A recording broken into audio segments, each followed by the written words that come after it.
নমস্কার বন্ধুরা, আমার চ্যানেলে আপনাদের জীবনে এমন কি আছে যা আপনাকে অজান্তে শিখরে পৌঁছে দিতে পারে শিখরে পৌঁছে বা দিতে পারে, আপনার পতনও ঘটাতে পারে? পতনও ঘটাতে পারে। সঙ্গতি। সঙ্গত। যদি আপনি কোনো শ্রেষ্ঠ ব্যক্তির সঙ্গ লাভ করেন, তাহলে তার সঙ্গ শুভ লাভ চিন্তা, তার গুণ, শুভ তার স্বভাব গুণ আপনার মধ্যে চলে আসবে। আপনি চলে আরো আসবে। শ্রেষ্ঠ হয়ে উঠবেন। আবার সেখানেই শ্রেষ্ঠ যদি হয়ে আপনি কোনো দুষ্ট ব্যক্তির সঙ্গতি লাভ করেন, কোনো খারাপ করেন। মানুষের সঙ্গতি লাভ করেন, তাহলে লাভ আপনার করেন। শুভ চিন্তা, আপনার গুণ, তা যে কখন আপনার থেকে কেড়ে নেওয়া হবে কেড়ে সেটা নেওয়া আপনি হবে। জানতেও পারবেন না। জানতেও পারবেন না। দেখুন, এই সঙ্গতি হলো অত্যন্ত গুরুত্বপূর্ণ। এই সঙ্গতি গুরুত্বপূর্ণ। আপনার নিয়তি নির্ধারণ করে। নিয়তি নির্ধারণ করে। আপনাকে উদাহরণ দিলে, বৃষ্টির ফোঁটাকে দেখুন। ওটাকে যদি কোনো দেখুন। ফোঁটা গাছের পাতায় এসে পড়ে, তাহলে তা জীবন দান করতে পারে। যদি জীবন এমন দান কোনো করতে ফোঁটা পারে। সাপের মুখে এসে পড়ে, তাহলে তা বিষে পরিণত হয়। বিষে পরিণত হয়। যেমন সঙ্গ, তেমন নিয়তি। নিয়তি। এবার দুর্ভাগ্যের বিষয় হলো এটাই যে বর্ষার ফোঁটা নির্ধারণ করতে পারে না সে কোথায় পড়তে চায়। কোথায় তার পড়তে নির্বাচনের ক্ষমতা নেই। কিন্তু আপনি, আপনার কাছে তো বিবেক আছে। আপনি ভাবতে পারেন, বিবেক চিন্তা আছে। করতে পারেন। তাহলে আপনি ভাবুন, আপনি কি এমন সঙ্গ চান যা শ্রেষ্ঠ, নাকি এমন সঙ্গ চান যা অশুভ? নির্বাচন আপনারই।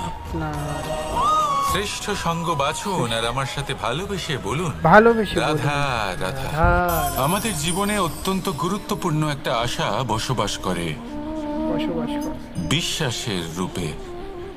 বিশ্বাস যা আমরা ঈশ্বরের ওপর করি, ভাগ্য, প্রারব্ধের ওপর করি, নিয়তির ওপর করি। যখনই ভালো কিছু হয় আমরা বলি এ হলো ঈশ্বরের দয়া। ঈশ্বরের যখন দয়া। খারাপ কিছু হয় আমরা বলি এ হলো ঈশ্বরের মায়া। ঈশ্বরের মায়া। কখনো ঈশ্বর বা ভাগ্য বা প্রারব্ধ বা নিয়তি। আপনি নিজে কোথায় তা কখনো ভেবেছেন? আপনি বিশ্বাস করছেন ঈশ্বরের উপর, প্রারব্ধের উপর, কখনো নিজের উপর করেছেন? করেছেন। আমি আপনাকে একটা সহজ কথা বলি, যদি আপনি ঈশ্বরের উপর বিশ্বাস রাখেন, শুধুই ঈশ্বরের উপর বিশ্বাস, তাহলে আপনি সেটাই পাবেন যেটা আপনার ভাগ্যে লেখা রয়েছে।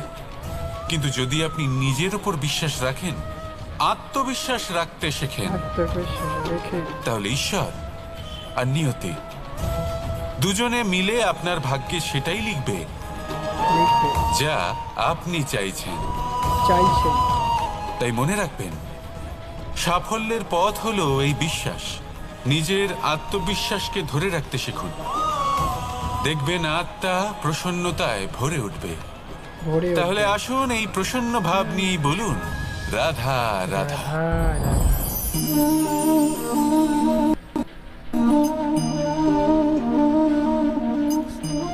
মুক্ত। এই মুক্তই সবাইকে মোহিত করে দেয়, নিজের দিকে আকর্ষিত করে। আকর্ষিত করে। অত্যন্ত সুন্দর, গোল, শুভ্র।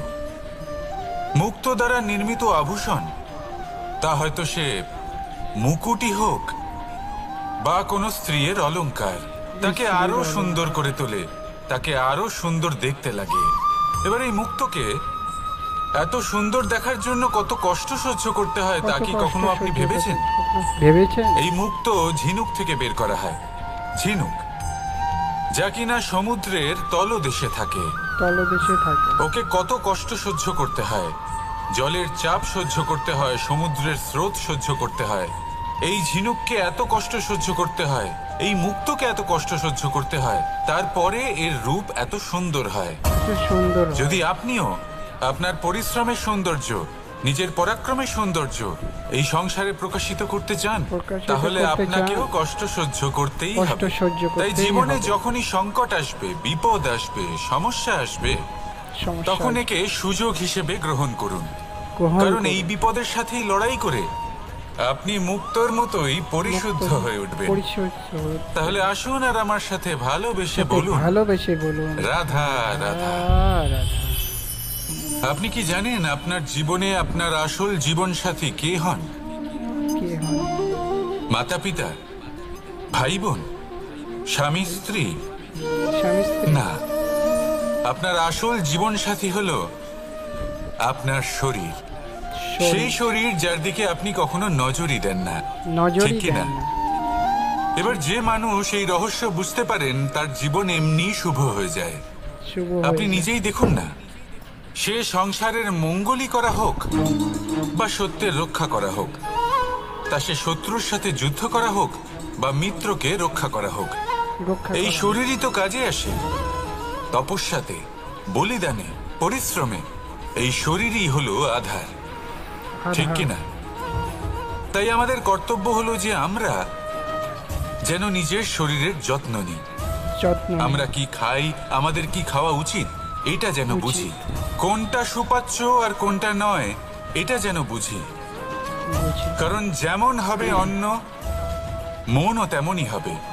যত ভালো অন্ন তত ভালো মন। মন। আর সুস্থ শরীর হলো সুস্থ মনের আধার, এ কথা অবশ্যই মনে আধারে। রাখবেন।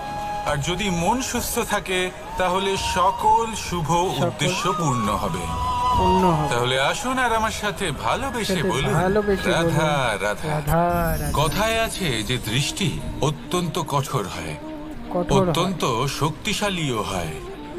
কথায় আছে যে কারোর উপর যদি কুদৃষ্টি পড়ে কুদৃষ্টি তাহলে তার বিনাশ কেউ আটকাতে পারে না। কেউ আটকাতে পারে না। এই যে কুদৃষ্টি, এর উপাচারও আমাদের কাছে রয়েছে। যখন আমরা বাড়ি নির্মাণ করি তখন একটা কালো মুখোশ লাগাই, যাকে রক্ষা কবচ মনে করা হয়, কুদৃষ্টি থেকে বাঁচার জন্য। যখনই কোনো জন্য। বাচ্চা বাইরে যায় তখন তার মাথায় আমরা একটা কাজলের কালো- টিপ পরিয়ে কালো দিই, টিপ পরিয়ে কুদৃষ্টি দিই। থেকে বাঁচার জন্য। বাঁচার অর্থাৎ এই জন্য। সংসারে কুদৃষ্টি থেকে বাঁচার উপাচার রয়েছে। রয়েছে। উপাচার যদি কিছু না থেকে থাকে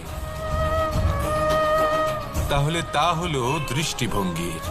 দৃষ্টিভঙ্গি। যদি আপনার দৃষ্টিভঙ্গি অনুচিত হয় তাহলে আপনার পতন কেউ আটকাতে পারবে না। আটকাতে পারবে না। না পারবে কালো মুখোশ, না কালো টিপ, মুখোশ, না স্বয়ং না কালো টিপ। ঈশ্বর। ঈশ্বর। সেই জন্য নিজের দৃষ্টিভঙ্গি শুভ করে তুলুন, সব কিছু শুভই হবে। শুভ হয়ে যাবে। আসুন আমার সাথে আপনার ভালোবেসে সাথে বলুন, ভালোবেসে বলুন, রাধা রাধা। রাধা রাধা। কথায় আছে ভিডিওটি যে ভালো লাগলে জীবনের লাইক আধার করুন, হলো কমেন্ট করুন, সম্পর্ক, কমেন্টে জয় শ্রীকৃষ্ণ লিখতে ভুলবেন না প্রসন্নতারও বন্ধুরা। এবং ঈশ্বরের সাথে দেখা পাওয়ারও। দেখা এবার পাওয়া। এই সম্পর্কের আধার আসলে কি? সেবা না, সেবা। বোঝাপড়া না, অপেক্ষা না। এই সম্পর্কের আধার হলো আধার হলো বিশ্বাস। বিশ্বাস। যদি বিশ্বাস ভেঙে যায় তাহলে জেনে রাখবেন যে সম্পর্করূপী এই ভবন, এর ভিতই ভেঙে গেল। আর যদি ভিত ভেঙে যায় তাহলে সেখানে অন্য কোনো ভবন নির্মাণ সম্ভব নয়, নির্মাণ সম্ভবই না। নয়। এই সমস্ত সম্পর্কের বিশ্ব বিশ্বাসে বসবাস করে। বিশ্বাসে বসবাস। এই বিশ্বাস হলো অত্যন্ত গুরুত্বপূর্ণ। এই বিশ্বাসের জোরেই আমি আর রাধা কোনো সাংসারিক বন্ধনে আবদ্ধ না হয়েও এক অত্যন্ত দৈব অলৌকিক বন্ধনে আবদ্ধ। বন্ধনে আবদ্ধ। এই হলো বিশ্বাস, যার দ্বারা 11 অক্ষৌহিনী সেনার সামনে অর্জুন দাঁড়িয়েছিল এবং জয়ী হয়েছিল। জয়ী হয়েছে। এই বিশ্বাস হলো অত্যন্ত গুরুত্বপূর্ণ, তাই বিশ্বাস করতে শিখুন, বিশ্বাস শিখুন। দিতে শিখুন, বিশ্বাস পালন করতে শিখুন। আর আমার সাথে ভালোবেসে বলুন, ভালোবেসে বলুন, রাধা রাধা। রাধা রাধা।